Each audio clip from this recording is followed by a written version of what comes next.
राम राम दोस्तों, आज हम भगवद गीता के अध्याय 15 पुरुषोत्तम योग का अध्ययन करेंगे। भगवान कहते हैं कि कहा जाता है कि एक शाश्वत अश्वत्थ पेड़ है। ये ऐसा पेड़ है जो न कभी सूखता है न कभी मरता है, जिसकी जड़ें तो ऊपर की ओर है और शाखाएं नीचे की ओर, और पत्तियां वैदिक स्रोत है। जो इस वृक्ष को जानता है वो वेदों का जानकार है। दोस्तों, जैसे कि हम सब जानते हैं कि भगवान हमारा मूल बीज है, जिसकी जड़ें ऊपर की ओर है, यानी भगवान ऊपर है और नीचे शाखाएं हैं। इसका अर्थ है नीचे प्रकृति है। इस बात को जिसने जान लिया उसको सब विद्या प्राप्त होगी। वह जिसने नहीं जाना वो जन्म मृत्यु के बंधन से बंधा रहता है। इस पेड़ की शाखाएं जो ऊपर व नीचे फैली हुई है, ये प्रकृति के तीनों गुणों से पोषित है। जो टहनियाँ है ये हमारी इंद्रियों के विषय है, और इस पेड़ की जड़ें जो सभी ओर फैली हुई हैं वह नीचे की ओर भी जाती है। ये बंधन है जो मानव समाज के सकाम कर्म करने वाले, यानी फल के लिए कर्म करने वाले, जिसमें बंधे रहते हैं। इस पेड़ के वास्तविक स्वरूप का अनुभव इस जगत में नहीं किया जा सकता। कोई भी ये नहीं समझ सकता कि इसकी शुरुआत कहाँ से होती है, कहाँ पर इसका अंत होता है और इसका आधार क्या है। लेकिन मनुष्य को चाहिए कि इस पेड़ के बंधन से मुक्त हो जाएं। हम तभी बंधन से मुक्त होंगे जब हम इस दुनिया के लोभ मोह बंधन को तोड़ देंगे। इसके लिए हमें पहले प्रकृति के तीनों गुणों से मुक्त होना होगा। इससे हम प्रभु तक पहुंच सकते हैं, उनकी शरण ग्रहण कर सकते हैं। इसके लिए हमें पहले बंधन रूपी वृक्ष को काटना होगा। इस वृक्ष को कैसे काटना है, इसके लिए श्री कृष्ण कहते हैं कि जो झूठी प्रतिभा, मोह और बुरी संगति से मुक्त है, जो शाश्वत तत्व को जानते हैं, समझते हैं, जिन्होंने भौतिक कार्यों का त्याग कर दिया है, जो सुख दुख के द्वंद्व से मुक्त है और जो मोह से हटकर परमात्मा की शरण में जाता है, वह इस पेड़ को काट पाता है और परम धाम को प्राप्त हो जाता है। जो ये धाम है दोस्तों, ये भगवान का ऐसा धाम है जो न तो सूर्य और न ही चंद्रमा से प्रकाशित होता। ये ऐसा धाम है जहाँ पर कोई चला जाता है तो फिर वापस लौटकर कभी नहीं आता, यानी फिर कभी जन्म नहीं लेता। अब जाना और न जाना आपके हाथ में है। श्री कृष्ण कहते हैं कि इस जगत में जितने भी जीव है वे सभी मेरे ही शाश्वत अंश है। जीव अपने जीवन में 6 इंद्रियों से प्रकृति के अधीन होकर कर्म करते हैं, जिसमें मन भी आता है। इसलिए प्रकृति करता है, हम नहीं। इस संसार में जितने भी जीव हैं उन सब में परमात्मा का अंश आत्मा है, और वो आत्मा एक समय के बाद एक शरीर से दूसरे शरीर में चला जाता है। ये वैसे ही होता है जिस प्रकार वायु सुगंध को एक स्थान से दूसरे स्थान पर ले जाती है। ये नियम सभी पर लागू होता है, और हमारा अगला जन्म हमारे कर्मों पर आधारित होता है। जैसा हमारा कर्म होगा वैसा हमारा जन्म होगा। जब आत्मा दूसरे शरीर में जाती है तो उसे वहाँ पर विशेष प्रकार के कान, आँख, जीभ, नाक, त्वचा और मन मिलते हैं। इनसे वो इंद्रिय विषयों का भोग करती है और अपने कर्म करता है। इसी प्रकार पिछले जन्म की तरह अगले जन्म का भी हिसाब होने लगता है। इसलिए कर्म ऐसे करो कि आत्मा शरीर त्यागते ही उस परमात्मा के पास चला जाए। ज्ञान के बिना हम ये नहीं जान सकते कि जीव शरीर किस तरह त्यागता है। वह न ही ये समझ सकते कि किस तरह प्रकृति के अधीन होकर वो शरीर का भोग करता है। लेकिन जिसे ज्ञान है, जिसकी आंखों से ज्ञान प्रकाशित होता है, वो ये सब देखता है और समझता भी है।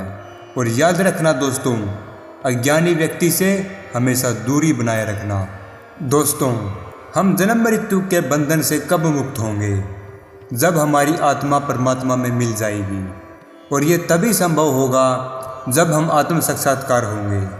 हम आत्म साक्षात्कार तभी होंगे जब योग में ध्यान लगाएंगे और इसका बार बार प्रयास करेंगे। इसके लिए आपको मन एकाग्र करना होगा, तभी हम अपने अंदर के आत्मा को देख पाएंगे। लेकिन जिसका मन विकसित नहीं है वो प्रयास करने पर भी आत्मा को नहीं देख पाएगा, चाहे कितना भी प्रयास कर ले। दोस्तों, सूर्य सारे संसार को प्रकाशित करता है। सारे जग के अंधकार को दूर करता है। इस पर श्री कृष्ण कहते हैं कि सूर्य का प्रकाश मुझसे ही निकलता है, चाहे चंद्रमा हो, अग्नि हो, बिजली हो, वो मुझसे ही निकलता है। दोस्तों, ये सब भगवान से ही उद्भूत है। दोस्तों, ये तो सभी को पता है कि सभी लोग हवा में तैर रहे हैं। वो सभी भगवान से बंधकर अपनी कक्षा में तैर रहे हैं और भगवान उन सभी लोकों में, अणु में और प्रत्येक जीव में प्रवेश करते हैं। भगवान कहते हैं कि मैं ही चंद्रमा बनकर समस्त वनस्पतियों को जीवन रस प्रदान करता हूँ और सभी का पोषण करता हूँ। सभी जीव भोजन से जीवित रहते हैं, यही हमारा आधार है। और इसे पचाने के लिए जीवों के शरीर में पाचन अग्नि होती है, जो कि हमारे अमाशय में है। ये श्री कृष्ण का ही स्वरूप है। श्री कृष्ण ने अभी बताया था कि मैं अग्नि हूँ। वो पाचन अग्नि श्री कृष्ण ही है। श्री कृष्ण ही प्राणवायु और अपान वायु को संतुलित करते हुए चारों प्रकार के अन्नों को पचाते हैं। हम सब ये तो जानते हैं कि परमात्मा का अंश आत्मा हमारे शरीर में है। इसी पर श्री कृष्ण कहते हैं कि मैं प्रत्येक जीव के हृदय में आसीन हूँ। मुझसे ही स्मृति और मुझसे ही ज्ञान प्राप्त होता है। वेदों का उद्देश्य भी मुझे ही जानना है। इसमें कोई संदेह नहीं है कि सभी वेद मुझसे ही उत्पन्न हुए हैं और समस्त वेदों को जानने वाला भी मैं ही हूँ। आपके विचार और कर्म ये तय करते हैं कि आपको ज्ञान प्राप्त होगा या नहीं होगा। ये सब भी श्री कृष्ण के कारण ही होता है। जीव दो प्रकार के होते हैं, च्युत व अच्युत, यानी क्षर व अक्षर।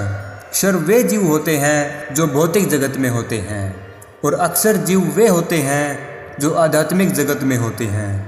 जो जीव परमेश्वर से एकत्व स्थापित कर लेते हैं वो अक्षर कहलाते हैं। ये जीव अविनाशी होते हैं जिन्होंने मुक्ति प्राप्त कर ली है। भगवान ने अभी बताया कि जीव दो प्रकार के होते हैं, लेकिन उनके अलावा एक और पुरुष के बारे में बताते हैं कि इन दोनों के अतिरिक्त एक परम पुरुष भी है जो परमात्मा है, जो साक्षात अविनाशी भगवान है, जो तीनों लोकों में प्रवेश करके उनका पालन पोषण करते हैं।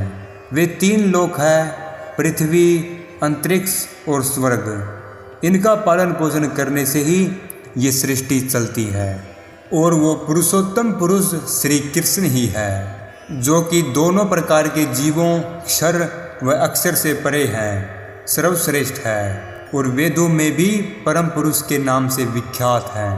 परम पुरुष या पुरुषोत्तम का अर्थ है वो अविनाशी है, तीनों लोकों में रहते हैं, सभी लोकों में प्राण शक्ति को प्रदान करते हैं, जो सभी का उद्गम है, सभी के अंदर भी है और बाहर भी है। जो बिना संदेह से इन सब बातों को जानता है वो पुरुषोत्तम भगवान के रूप को जानता है। वो सब कुछ जानने वाला है। वो भगवान की पूर्ण भक्ति करता है। भक्ति का अर्थ है स्वयं की प्रकृति को जानना, आत्मा व परमात्मा को जानना। आत्मा व परमात्मा को जानने से पहले हमें भगवान को समझना होगा, तभी हम उनको प्राप्त हो सकते हैं। भगवान ने कहा कि यही सभी शास्त्रों का सार है। इसके अलावा भगवान कहते हैं कि मैंने जिस रूप में अर्जुन को ज्ञान प्रदान किया है, तुम उसी रूप में मुझे जानो। इस तरह मनुष्य बुद्धिमान और दिव्य ज्ञान से परिपूर्ण हो जाएगा। जो गीता पढ़ता है उसका एक फ़ायदा तो है, उसको ज्ञान प्राप्त करने के लिए सभी वेदों, शास्त्रों को पढ़ने की कोई ज़रूरत नहीं होती, क्योंकि सारा का सारा ज्ञान श्री कृष्ण ने गीता के उपदेश में बता दिया है।